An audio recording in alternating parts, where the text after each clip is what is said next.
चलो बच्चों यहाँ से दूर हो जाओ, अबे भाग यहाँ से। क्योंकि भाई रणबीर कपूर की एनिमल का टीजर आ गया है, जिसको तुमने एक बार से ज्यादा तो देखा ही होगा, मैं गारंटी ले सकता हूँ। नहीं देखा तो भाई तुमको एनिमल टीजर पसंद नहीं आया। खैर टीजर इतना एंगेजिंग था भाई, 2-3 बार देखना तो बनता था। टीजर की शुरुआत रमीका और रणवीर से होती है। यहाँ पीछे का बैकग्राउंड काफी पीसफुल और रिलैक्स फील होता है, लेकिन यहाँ पर कुछ चीजें हैं जो रिलैक्सिंग नहीं हो पा रही हैं। वो है इन दोनों की कन्वर्सेशन। यहाँ ये मैरिड कपल अपने बच्चा प्लानिंग कर रहा है। यहाँ बातों बातों में ही बात बहुत आगे बढ़ जाती है।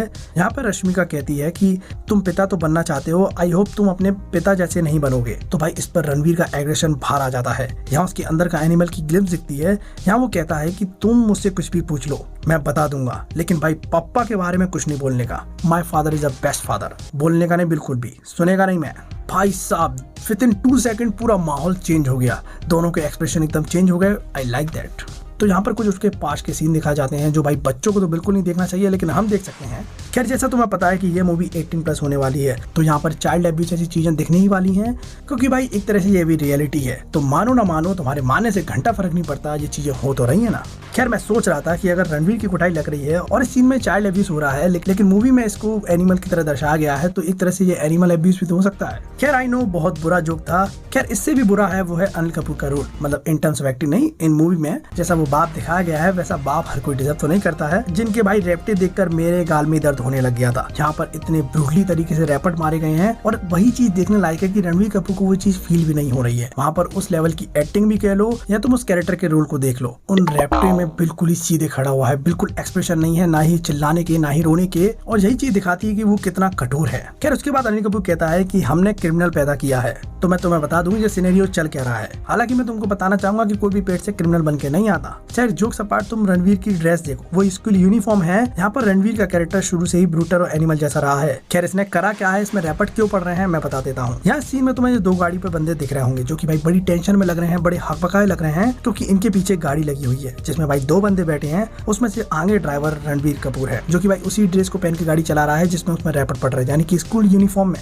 और पीछे इसका बॉडीगार्ड तो नहीं होगा, क्योंकि बॉडीगार्ड होता तो वो रोक लेता। वो है इसका ड्राइवर, इसको ड्राइवर को पीछे बिठा के जो गाड़ी चला रहा है, और मोस्ट प्रोबेबली इसने गाड़ी से मार दिया होगा या फिर इतनी हालत में पहुंचा दिया होगा कि भाई वो कोमा वगैरह या मतलब अच्छी खासी इंजरी वगैरह हो गई होगी। दैट्स व्हाई भैया अनिल कपूर इसको रैपट दे रहे हैं, क्योंकि काम तो उसने क्रिमिनल जैसा ही करा है ना। हालांकि उन दोनों बंदों को मारने का ना अफसोस है ना ही पछतावा, और रैपट खाने के बाद तो खत्म से ही लग रहा है पूरा। इससे तुम्हें आइडिया लग चुका हो कि रणवीर का बचपन और उसकी प्यूबर्टी हिट करने से पहले ही वो थोड़ा संकी था। खैर यहाँ पर उसकी फैमिली फोटो भी देख सकते हो, जहाँ पर वो बहुत अलग खड़ा हुआ है। तो यहाँ इस फोटो से इस कैरेक्टर की डेप्थ तुम देख सकते हो। पूरा सब कुछ समझ में आ जाता है कि वो कुछ अलग करना चाहता है, और वो करना नहीं चाहता है, वो इन सबसे अलग भी है, क्योंकि इसकी थिंकिंग अलग है, वो सोचता अलग है। क्योंकि वो और अमीर किड जैसा नहीं है, जैसा स्टेना बताया गया था कि अपने ब्रेकअप करो, कार चलाओ, स्पोर्ट चलाओ, उसका मन नहीं है, उसका एम कुछ अलग ही था। खैर रणवीर एक ऐसा आदमी बन चुका है जिसकी आत्मा ऑलमोस्ट मर चुकी है। खैर यहाँ पर तुम देख सकते हो उसका लुक डिफरेंटली तरीके से चेंज हो जाता है। जो ऐसा ट्रांसफॉर्मेशन तो सब अपनी लाइफ में चाहते हैं। खैर यहाँ इतने सारे बंदे गन के साथ आते हैं, और तुम पीछे लोग देखो, पीछे मुड़ मुड़ के देख रहे हैं भाई कौन आ रहा है ये।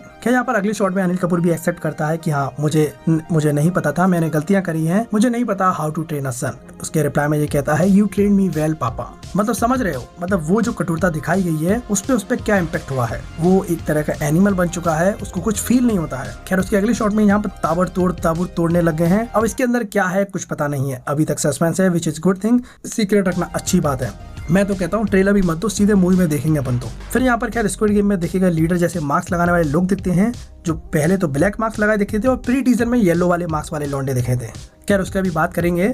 खैर तुम्हें बता दूं तो यहाँ पर रणवीर कपूर जो एंट्री लेता है तो वो येलो मास्क वाले लोगों से लड़ता है विद एक्स, जो ब्रूटलिटी हम प्री टीजर में देख चुके हैं। सिंगल हैंडी एक्स चलाता है और सबको खत्म कर देता है। उसके बाद उसके ऊपर ब्लड लग जाता है, उसके बाद ताबूत तोड़ देते हैं, और उसी के बाद जो ब्लैक मास्क वाले लोग बाहर आ जाते हैं, जिसके बाद वो मशीन गन लेकर आते हैं, और उसी के बाद अपना रणवीर कपूर भी ब्लड प्रूफ शील्ड लगा लेता है, जिसमें गोलियां लगने के बाद इसने सबकी बैंड बजाई है। क्योंकि तुम अगले शॉट में देख सकते हो यहाँ पर रणवीर कपूर डला है, उसके चारों तरफ इर्द गिर्द बहुत सारे लोग डले हुए हैं, जिसमें गोलियों के छर्रे बहुत है भाई। और उसी के हाथ में गन भी है, जिससे पता चलता है कि उसने एक्स वेपन सब कुछ चलाया है, जो मिला है सबसे पेला है उसने। तो ब्रूटलिटी दिख रही है, और उसके पीछे से खून भी फैलता जा रहा है, मतलब उसको भी गोली वगैरह या मतलब एक्स वगैरह लग चुकी है, तो खून तो बह रहा है। खैर मुझे लग रहा है कि ये मूवी इस कैरेक्टर को अच्छा खासा जस्टिफाई कर रही है, उसके अच्छे खासे रूप दिखा रही है। और इसी के बाद रणवीर कपूर भी कहता है कि पापा भी तो बहुत काम बाकी है, उसको ढूंढना है, उसको मारना है, आप टेंशन ना लो। अब जैसी उसकी वॉइस है ऐसा लग रहा है कि वो अपने पापा की तस्वीर के सामने बैठकर बातें दे रहा है या फिर वो प्रॉमिस कर रहा है कि अभी बहुत काम बाकी है। तो यहाँ पर ऐसा हो सकता है कि रणबीर कपूर की जो फैमिली इस मूवी में दिखाई गई है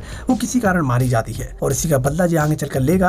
अब इसको फुल छूट है, जो जैसा करना चाहे वैसा कर सकता है, इसलिए लंबे बाल। तो मुझे क्या लग रहा है स्टोरी में, मैं तुम्हें थोड़ा बता देता हूँ। तो रणबीर का बचपन जो थोड़ा एब्यूसिव निकला है, थोड़ा तो नहीं कहूंगा, ज्यादा ही लग रहा था, खैर ज्यादा ही निकला है, जिसमें भाई वो रैप्टे मुझे भी अभी तक फील होते हैं। और शायद इसका परिवार किसी वजह से मारा जाता है, किसी गैंग या किसी गैंगस्टर के कारण, और शायद उसी के बाद रणबीर उसका साम्राज्य खत्म करने जाएगा। यहाँ वो चीज कोई चुरा रहा है या कुछ ले रहा है, वो उस गैंगस्टर के बहुत करीब है, तभी उसको बचाने के लिए कितने सारे लोग कॉरिडोर में आ रहे हैं, गन लेकर आ रहे हैं, एक्स लेकर आ रहे हैं, बिना अपनी जान की परवाह करे हुए। तो मैं यही कहूंगा कि बॉलीवुड अपनी लिमिट से ऊपर होकर कुछ अलग ट्राई करना चाह रहा है। थैंक टू संदीप रेड्डी जो इस मूवी के एडिटर, राइटर और डायरेक्टर भी हैं।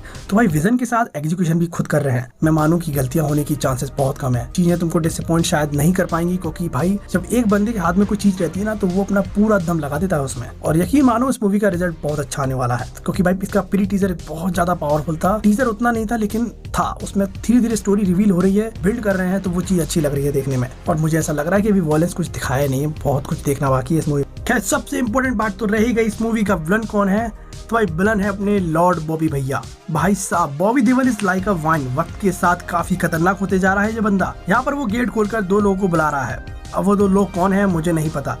खैर भाई अगर बॉबी ऐसे बुलाएगा चाकू के साथ तो मैं नहीं जाने वाला। खैर देखा जाए तो यहाँ पर बॉबी देओल जिस स्टाइल से बुला रहा है ऐसा प्रतीत होता है कि वो दो लड़कियों को बुला रहा है। खैर इस सीन के अलावा बॉबी देओल को हम पोस्टर में देख चुके हैं, यहाँ पर उसका लुक काफी तगड़ा है। यहाँ पर वो ब्लड बाथ जैसे किसी को चुप होने का इशारा दे रहा है, काफी बैडस लगता है यार। खैर ये बात तो होने वाली है कि अपना प्रोटैगनिस्ट भी अच्छा है और एंटागनिस्ट भी बहुत बढ़िया है। स्टोरी कैसे चलेगी, कहाँ चलेगी मुझे नहीं मतलब, लेकिन भाई चीज प्रॉमिसिंग लग रही है। खैर इस मूवी में टॉक्सिक मैस्कुलिनिटी और abusive relationship between father and son को एक्सप्लोर करेगी ये मूवी। खैर तुम इस मूवी को पसंद करो ना करो, लेकिन तुम इसको इग्नोर नहीं कर सकते। खैर मुझे एक ही डर लगता है कि 18+ होने के बाद भी सेंसर बोर्ड इस पर कुछ ज्यादा ही रोक ना लगा दे। हालांकि 18+ है तो कुछ रोक नहीं लगना चाहिए, कहीं ऐसा ना हो कि 18+ से अगर नीचे आ गई तो हो सकता है भाई बहुत सारे सीन कट हो जाए, क्योंकि मैं इसको पूरा 18+ एकदम बिना कट के देखना चाहता हूँ। खैर तुम्हें क्या लगता है इस टीजर के बारे में, तुम मुझे कमेंट में जरूर बता देना। और अभी टाइम बहुत है, 1 दिसंबर को रिलीज होगी ये और अभी ट्रेलर भी आना बाकी है।